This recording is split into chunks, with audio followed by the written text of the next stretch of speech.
was my mother's point from the beginning.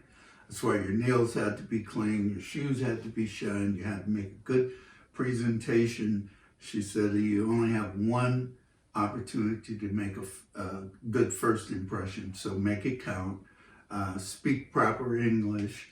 All of these things were to butt up against the societal norms that I would be judged. The message was quite clear. I would be judged on the least of my black brothers. I would not be judged on the best. Nope. I would not be judged on my own merit. I would only be judged on the fact that I was Negro presenting in society. So in order to counteract that, I had to be exceptional. I want you standing by my side. Tell me to face the rising tide. Be whatever you want to be, but please want you to ride with me. Welcome back to Ashford Gordon from the beginning. I want you to pay particular attention to the artists I will note here. And as you go to their websites, you'll see that you may not know their names, but they are stars just the same. Well, when last we chatted, the Ashford Gordon Band had been formed and had begun playing Blue Mondays at Cafe Voltaire, sharing dates and the stage with the legendary Jimmy Adams, with the equally legendary Dan Wilson, Randy Rich and the Ravens, Teresa Russell, both with Coco Billy and with Stephen Geyer, Teresa James for the Kids Art Fundraiser with Judy Adams, Tommy Quayle, the Rincon Ramblers at all, Hippie Mark, Bob Jones, and in a time of incendiary growth in the Ventura music scene, demand for music came from all angles. Corporate from Amgen, municipal from Ventura and Oxnard City, festivals both strawberry and avocado, fan-generated private parties, Ojai, Oakview, Thousand Oaks, Fillmore, Santa Paula, Santa Barbara, Montecito, Ventura, Camarillo, the dates kept coming in. The Santa Barbara Women's Club, the Pacific Corinthian Yacht Club, the Servicemen's Club at Naval Air Station, Ventura County in Port Hueneme. All of these venues were in play in late 1995, and all of these players and more fed talent into the hopper. Brian Batchley and the Preachers Blues Band, Rick Reeves and the Future Blues Band, the R&B Bombers with Joe Wilson and Craig Thomas, and many others helped make the scene. Some escaped the local scene, like Big Bad Voodoo Daddy and Oris Balaban as a bass player for Eels. But mostly, if you could make bones to augment your day job income, then the satisfaction was there for making music for music's sake. Ars gratia artis.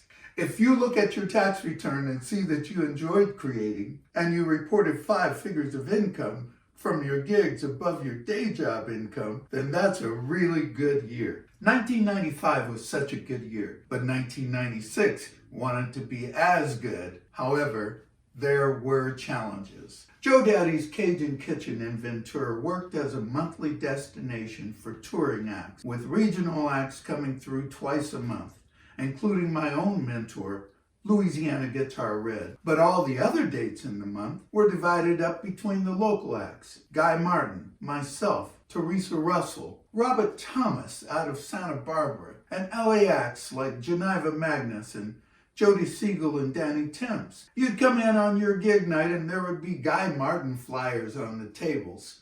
So in turn, before Guy's next appearance, my flyers would be on his tables. We both appealed to the county fair to be the blues act hired for that year. And while we were both hired, Guy got the larger stage. All in all, I got as much joy out of seeing all the musicians make inroads as myself alone, as I remembered what it was like in New York when I couldn't get a follow-up gig to an open mic on Park Slope, when no matter how many record companies' offices I walked into in New York in 1976, I couldn't get a single soul to even listen to a track. But here was an entire thriving scene unfolding before me here in Southern California. Were the musicians different? Or was the ground we were cultivating different? I think not. What happened in Ventura in the 90s will happen again, but in other places as well as here, because humanity needs music, and the only place music comes from is musicians. No matter the style, it's the music. In the heat of the competition for dates, I took to booking my secret weapon on any date, Jackie Lomax. Jackie was a real thin young heartbreaker with a wiry frame and an easy manner in any company. He had a beautiful rhythm and blues voice, strong and soulful enough to have had minor success with a cover version of Roscoe Gordon's Just a Little Bit. Though he had always been a guitarist, Lomax had won a place in the Undertaker's band out of Liverpool by filling in on bass guitar and subsequently becoming their lead singer. Like most of the original rockers, Jackie wrote his own songs and thus came to the attention of the Beatles' Apple record label at the tender age of 20. He would later tell me that he could hardly believe his good fortune to have Eric Clapton, George Harrison, Ringo Starr, and John Lennon play on his first record for Apple, as he was the first artist signed, along with the band Ace. Jackie related to me that he thought his career was then secured and that he would rise like cream to the top of the business. However, after releasing 10 albums for 8 different labels, traveling and performing worldwide, he found himself in Hollywood without a contract or representation. He felt he had produced good music, but repeatedly missed the trend of the day. When his material turned to the rock side of the ledger, his releases flew in the face of a growing disco trend. Jackie also went through a blues period, which he said had always been the deepest part of him, but that producers and A&R people had pushed his work away from blues and banked on Jackie being a pop star in the making. Lomax was a hard-drinking, hard-living original by the time I met him. He was living in the Ojai Valley, 11 miles above Ventura at the foot of the Topa Topa Mountains, with his wife Ann. He projected the persona of an English cowboy, from the wide-brimmed Stetson cowboy hat to the snakeskin cowboy boots, blue denims, oversized rodeo belt buckle, and finished with a deerskin leather jacket with fringe on the front and matching gloves, making Jackie look like General George Custer. His neatly trimmed Van Dyke goatee gave him a slightly sinister presence, though one word from him put any apprehension aside. As with all musicians who have toured, Jackie was quick with a myriad of anecdotes from the road and the many characters he'd encountered over the years. I now give you Heartache and Breakup from the Somewhere Down the Line sessions, featuring Jackie Lomax on first guitar, Dynamic Dave Stewart on drums, Chris the Rock Rakusic on keyboard, D.C. Kramer on bass, and myself on second guitar and vocal, with Hippie Mark on blues harp, along with Think About the Children from the 1976 Rainbow Fleet session, featuring Artie Odell on first guitar, my co-writer on this song, and yours truly on vocal.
Why does my heavy heart go on hurting? Love is the heat and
nights greet the morning day.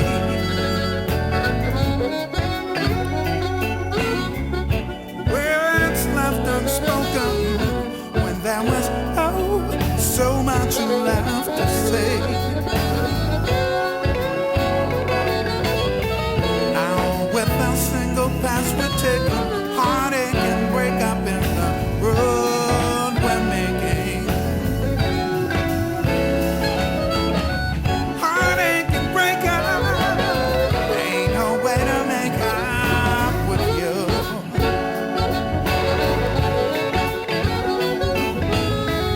Bad luck seems to follow, and life is so hollow. Whatever will I do? I know nothing is ever certain. Why does my heavy heart go on hurting? I know nothing is ever certain. Why does my heavy heart go on hurting? I know nothing is ever certain. Why does my heavy heart go on hurting? Heartache and breakup.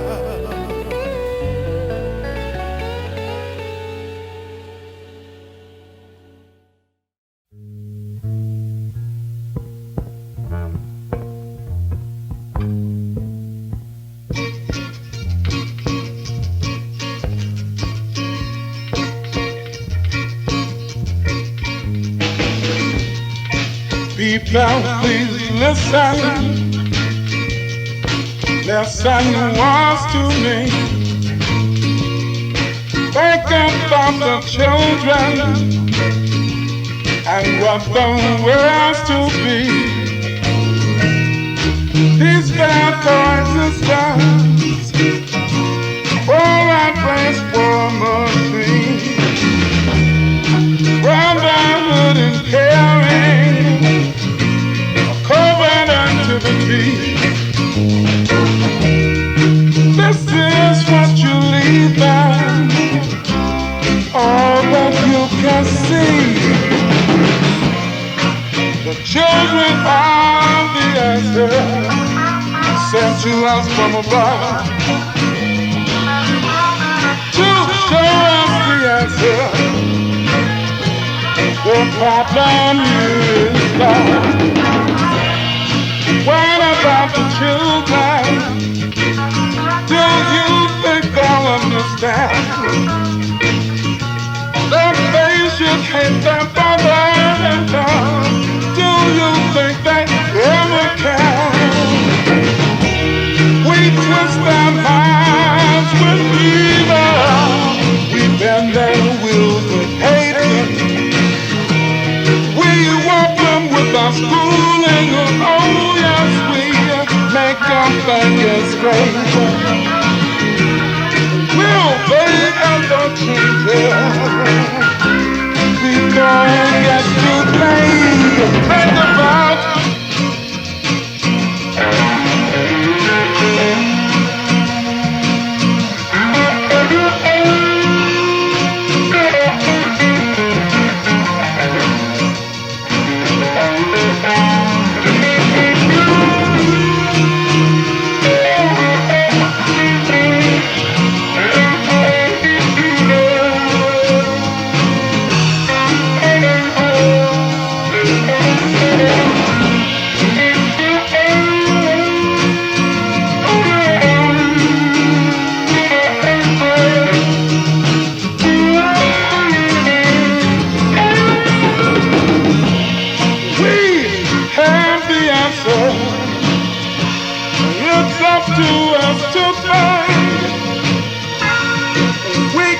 change the pop now, or push it on the brain.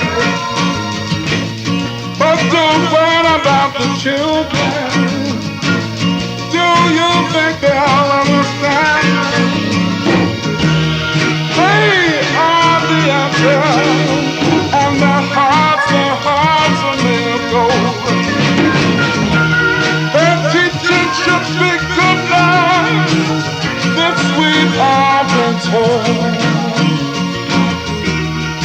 Will they ever change us before they get too close? Like the light of children.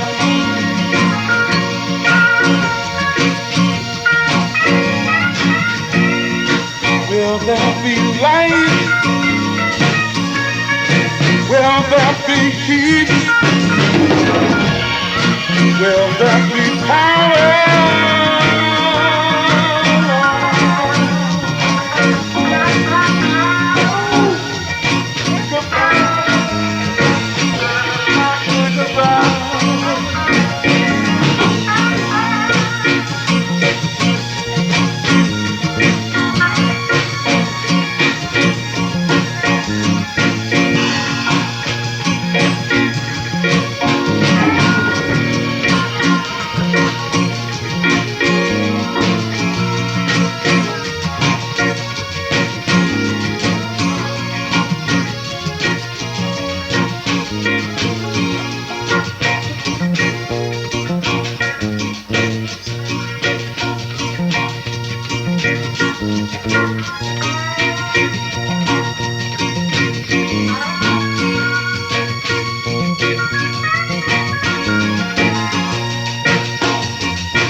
So when next we are together, we'll dig into 1997 with the band moving to our new residency at Eric Erickson's on the Pier.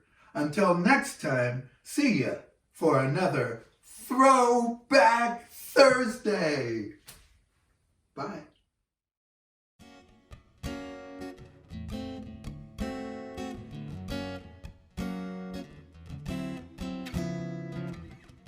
Bud walked in, he sat right down, said there's a lot of pain in this town.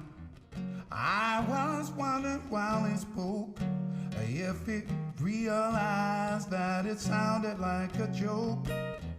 But sis, that's just the way it is. That's just the way it is.